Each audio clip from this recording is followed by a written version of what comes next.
right, here we go. Welcome into the 49ers Report by Chat Sports. I'm your host, Chase Sr. 2 videos in one day.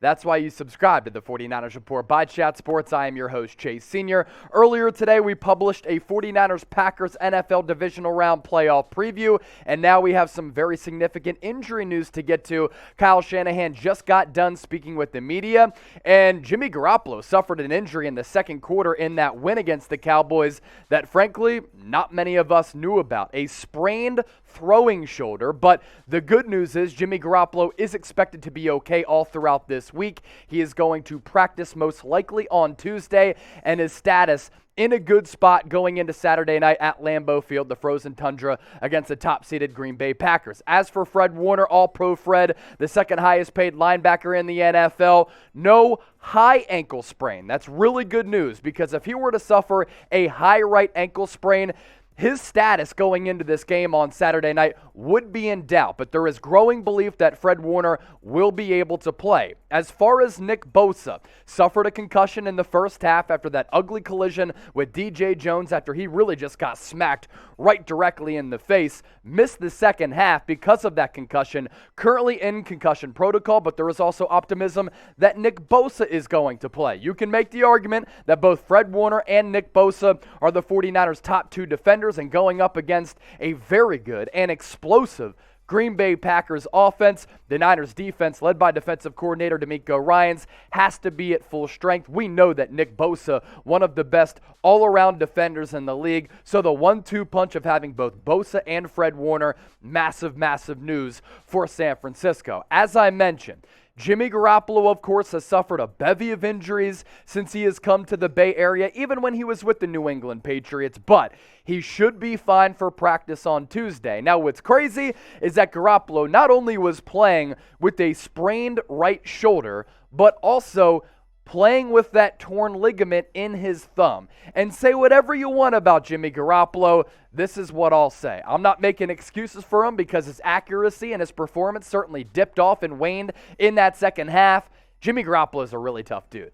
I mean, to be able to play through those injuries, it can't be easy. Now, of course, you're working through adrenaline, you're working through some of those nerves, you're working through the excitement of playing in a monster playoff game when there was a bunch of red in the stands at AT&T Stadium for that 49ers takeover, but still, torn ligament in your thumb, which of course affects you gripping the football as a quarterback, and kind of impacts your accuracy and the power you can put behind the football. You add a shoulder injury on top of that. Garoppolo was able to gut this game out. The numbers, they're not going to pop off the screen at you. 16 of 25, 172, 0 touchdowns, 1 interception. A lot of the conversation today about the fact that the Niners the last 2 weeks have won in spite of Jimmy Garoppolo because of a very good defensive effort and run game. But Garoppolo made a couple of big throws in this game, just like he did in that comeback effort the final week of the regular season against the Los Angeles Rams. And because of his experience,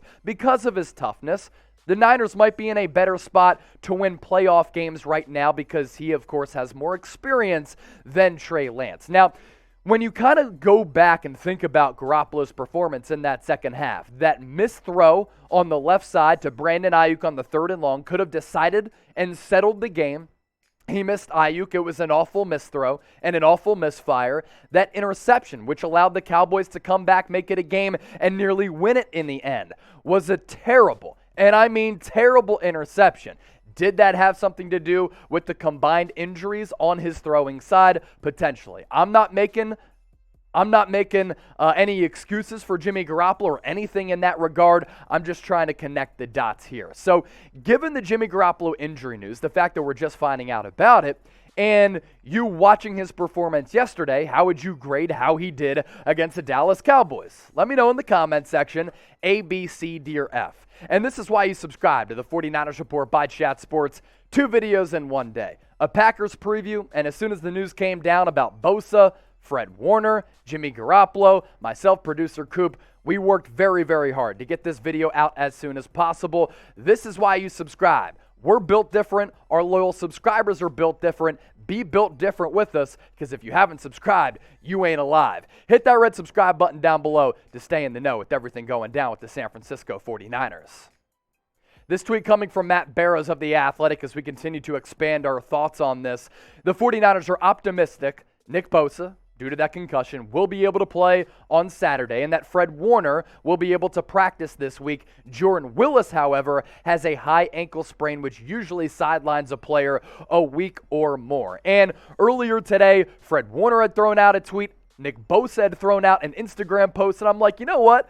The Bear is feeling pretty good. He has to be, because in limited action, he was able to tack on his 16th and a half sack of the season, 15 and a half in the regular season. One more of Dak Prescott on this photo that he posted on his Instagram page, and the caption, awesome.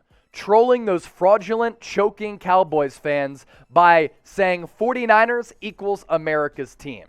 Yeah, San Francisco looked like America's team yesterday. The TV ratings for this game, by the way, extraordinary.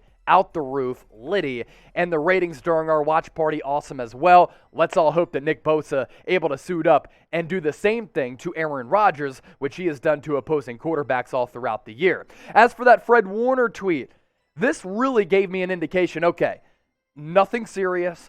I was really worried at the time because he started clutching his knee when he went down after tweaking that ankle, which was a previously suffered injury. He said this on Twitter this morning: "Sorry for the scare yesterday, everyone. I appreciate everyone showing love and support for me and the fellas. We'll be good to go. Huge win, on to the next." So All-Pro Fred and All-Pro Nick Bosa, both optimistic that they are going to be able to suit up and play against the top-seeded Green Bay Packers. Now, I alluded to our watch party a little bit earlier, just a few moments ago, and the last couple of weeks and really all year, the faithful has really shown out. First time that we have done watch parties here on the 49ers Report. They've been a raging success. For the Rams game, we had well over 80,000 people join us. Yesterday, more than 70,000 people join us. And as part of the 49ers Report brand, I do play-by-play on these watch parties. Every time they score, every time there's a big play, I let my excitement be known for the faithful and say, San Francisco! Well, we've made it into a t-shirt. I cannot believe my life has come to this, but a saying from me has now become a t-shirt, and you can buy one right now if you go to chatsports.com/SF. Colors, multiple available, black, white, red. I've had people hit me up and say, yo, I live in Australia. I'm having these shirts shipped down there. People all across the country getting these shirts as well. Available on sale. Chatsports.com/SF. That link will be available in the description below this video as well as the comment section. Now, we know Nick Bosa, absolute menace. I mean, absolute menace. And it's an absolute joke that he wasn't even named to second team All-Pro. 15 and a half sacks throughout the year. He was consistently among the leaders in tackles for loss. He really makes the Niners defensive line one of the best units in the NFL. And the Niners, in order to win this game and pull off another upset, are going to need him on the field on Saturday. This is a very good Green Bay Packers offense that, of course, Aaron Rodgers can light you up through the air. They're also good on the ground game as well, led by Aaron Jones. And Nick Bosa can change the complexion of the game with his pass rush and his ability to defend the run. You get him back, it's a huge lift for D'Amico Ryans' defense. And as far as Fred Warner, a lot of people were ripping him earlier on in the year, and he even admitted his play wasn't up to snuff given that contract that he had signed during the offseason, which made him the second highest paid linebacker in the NFL. After a slow start to the year,